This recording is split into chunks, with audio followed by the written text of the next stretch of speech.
اعوذ باللہ من الشیطان الرجیم بسم اللہ الرحمن الرحیم۔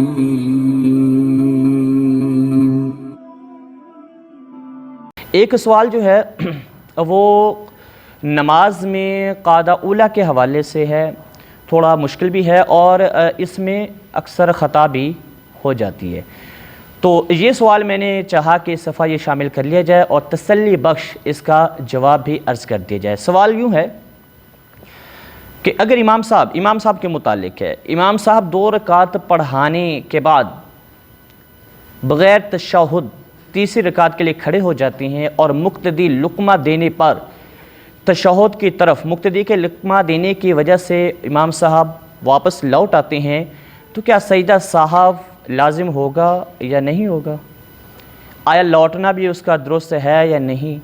اگر لوٹ آئے تو کیا نماز جاری رکھیں یا اس نماز کو از سر نو پڑھیں؟ تو اس کے جواب اس کی مختلف صورتیں بنتی ہیں۔ امام صاحب یا کوئی بھی اور ہے فرض نماز پڑھ رہا ہے، یہ فرض نماز کے متعلق ہے اور اس کے علاوہ وتر کے متعلق ہے، اور جہاں تک نوافل کی بات ہے، نوافل کے اندر جو اس کا جو قاعدہ ہے وہ ہر قاعدہ ہی قاعدہ اخیرہ کہلاتا ہے۔ نوافل کے اندر سنن کے اندر جو فرض اور وتر ہے ان کا جو قاعدہ اولیٰ ہے وہ واجب ہے۔ یہ جو سوال ہے یہ قاعدہ اولیٰ کے متعلق ہے اور امام صاحب کے متعلق آپ یہ ذہن میں رکھیے گا، قاعدہ اولیٰ جو ہے وہ واجب ہے، یاد رکھیں، اور واجب اگر بھول کر چھوٹ جائے تو سجدہ صاحب کیا ہے اس پر لازم ہو جاتا ہے، اگر سجدہ صاحب کر لے جائے تو نماز کیا درست ہو جاتی ہے۔ یہ بھولے کی بات ہے، دانستہ طور پر عمدن اگر کوئی واجب ترک کرتا ہے تو یاد رکھیے گا اس کی تلافی سجدہ صاحب سے نہیں ہوگی بلکہ نماز از سر نو اس کو ادا کرنی ہوگی۔ یہ ہے بھول کر اگر ہوا۔ قاعدہ اولیٰ بھول جانے کی صورت میں مسئلہ یہ ہے کہ یاد آنے پر جب تک بندہ سیدھا کھڑا نہ ہو واپس لوٹا ہے، سیدھا نہیں کھڑا ہوا واپس لوٹا ہے، اور سجدہ صاحب بھی واجب نہیں ہے اگر وہ بیٹھنے کے قریب ہے۔ تو اس کی مختلف صورتیں ہیں، یعنی اگر وہ کھڑا ہو رہا ہے تو اولاً دیکھا جائے گا کہ کھڑا ہوا ہے تو بیٹھنے کے قریب ہے یا کھڑے ہونے کے قریب ہے۔ اگر بیٹھنے کے قریب ہے حکم اور ہے، کھڑے ہونے کے قریب ہے حکم اور ہے، اور بالکل ہی سیدھا کھڑا ہو گیا ہے تو حکم کیا ہے اور ہے۔ مقتدی نے محل میں لقمہ دیا ہے حکم اور ہے، مقتدی نے غیر محل میں لقمہ دیا ہے تو حکم۔ تھوڑا دقیق مسئلہ ہے یہ ریکارڈ بھی اس لیے کرا رہا ہوں تاکہ رپیٹ میں بھی اسے سنا جا سکے۔ اس سے پہلے میں ایک اور بات عرض کر دوں کہ بیٹھنے کے قریب ہونا اور کھڑے ہونے کے قریب ہونا یہ متحقق کب ہوگا، کب متصور ہوگا کہ بندہ بیٹھنے کے قریب ہے یا کھڑے ہونے کے قریب ہے؟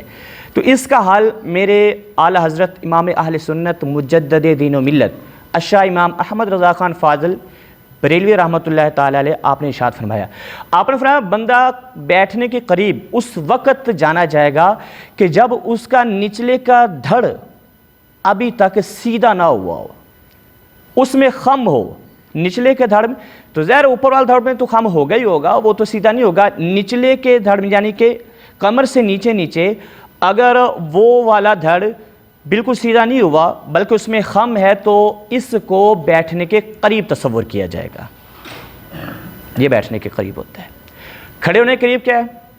آپ فرماتے ہیں کھڑے ہونے کے قریب یہ ہے کہ نچلے کا دھڑ بالکل سیدھا ہو گیا اور پیٹھ میں خم ہے، یہ بندہ یہ قیام کے قریب ہے اور بالکل سیدھا کھڑا ہو گیا، وہ تو سیدھے کھڑے ہونے کی حالت ہی ہے۔ پہلے اس بات کو اپنے ذہن میں بٹھا لیں کہ خم ہے نچلے دھڑ میں، بیٹھنے کے قریب ہے، نچلا دھڑ سیدھا ہو گیا، پیٹھ میں خم ہے تو قیام کے قریب ہے، اور بالکل سیدھا ہو گیا تو وہ ایک الگ بات ہے۔ اب سن لیں، اگر بندہ بیٹھنے کے قریب ہے، بیٹھنے کے قریب بالاتفاق لقمہ دینا بھی ٹھیک، واپس پلٹنا بھی اس کے لیے ضروری، اور بالاتفاق اس حالت میں کہ بیٹھنے کے قریب تھا واپس پلٹ آئے، کوئی سجدہ صاحب نہیں ہے، نماز اسی طریقے سے کنٹینیو رکھیں، نماز درست ہو جائے گی، ٹھیک ہے۔ اب یہ ایک صورت آپ کے سامنے عرض کر دی، اب ہے دوسری صورت، قیام کے قریب ہے۔ کس کے قریب ہے؟ قیام کے قریب ہے۔ تو قیام کے قریب کیسے تصور ہوگا؟ نچلے کا دھڑ سیدھا ہے، اوپر پیٹ میں خم ہے لیکن بالکل سیدھا نہیں ہوا، تو اس میں ہے تو اختلاف، لیکن سید اعلیٰ حضرت کا فتویٰ اس پر ہے کہ اس کے لیے راجح یہ ہے پلٹ آئے واپس۔ مقتدی کا اس حالت میں لقمہ دینا بھی کیا ہے جی، درست ہے، اور پلٹے گا لیکن پلٹ کر واپس بیٹھے گا، تو اس صورت میں پہلے سے جو حکم مختلف ہے نا، وہ سجدہ صاحب کا فرق ہے۔ اب اس صورت میں اس پر سجدہ صاحب کیا ہے جی، لازم ہوگا، سجدہ صاحب سے نماز کیا ہو جائے گی، درست ہوگی۔ تو یہ ہے جب قیام کے قریب تھا۔ اب آ جائیں، بالکل سیدھا کھڑا ہو گیا، بالکل کیا ہو گیا، سیدھا کھڑا ہو گیا۔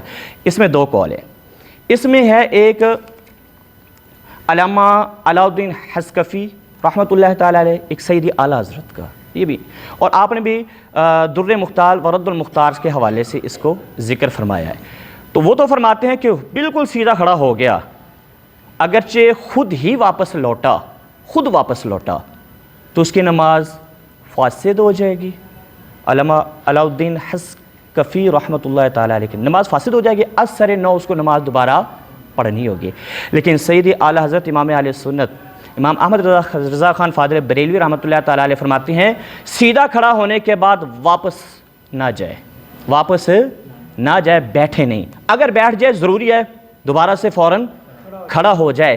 لیکن آپ فرماتے ہیں کہ اگر خود سے اگر وہ بیٹھتا ہے نا، امام صاحب یا اکیلا نماز پڑھنے والا خود سے بیٹھ جاتا ہے، اس حالت میں اس کی نماز فاسد نہیں ہوگی۔ دو قول آ گئی اس میں، نماز فاسد اگر اس نے خود یاد کر کے خود نیچے بیٹھا ہے تو نماز فاسد نہیں ہوگی، لیکن گنہگار ہے، توبہ کرے بعد کے اندر۔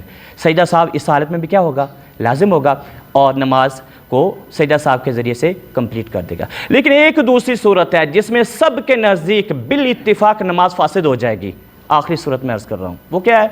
وہ یہ ہے کہ امام صاحب بالکل سیدھے کھڑے ہو گئے اور مقتدی نے لقمہ دے دیا۔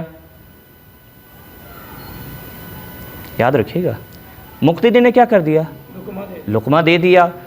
اب مقتدی کا لقمہ دینا غیر محل میں ہے، بے محل لقمہ دینا مقتدی کا، اس میں مقتدی کی نماز تو فی الفور ختم، مقتدی کی فی الفور ختم ہو جائے گی، لیکن امام کی نماز ابھی بھی قبولیت پر موقوف ہوگی، لقمے کے قبولیت پر موقوف ہوگی۔ اگر امام صاحب اس کے لقمے کو قبول کرتے ہوئے واپس لوٹتا ہے تو یاد رکھیں نہ صرف امام صاحب کی نماز جائے گی بلکہ تمام مقتدیوں کی نماز فاسد یعنی ٹوٹ جائے گی، اثر نو جماعت کروانا ہوگی۔ لیکن اگر امام صاحب اس لقمے کو قبول نہیں کرتے بلکہ اپنی نماز کو کنٹینیو رکھتے ہیں تو مقتدی کی نماز گئی ہے، امام صاحب کی نماز نہیں گئی، امام صاحب نماز کو کیا رکھیں گے، کنٹینیو رکھیں گے۔ لیکن دوبارہ عرض کر دوں، یہ سارے معاملات اس وقت ہیں کہ جب بھول کر قاعدہ اولا کیا ہو، ترک ہوا ہو، چھوٹا ہو، تو اس صورت میں یہ صورتیں بنتی ہیں۔ جان بوجھ کر اگر کوئی قاعدہ چھوڑتا ہے تو یہ صورتیں کفایت، یہ چیزیں لاگو نہیں ہوں گی۔ واللہ عالم ورسولہ عالم، صلی اللہ تعالیٰ علیہ وآلہ وبارک وسلم، صلو علی الحبیب صلی اللہ تعالیٰ علی محمد صلی اللہ علیہ وآلہ وبارک وسلم۔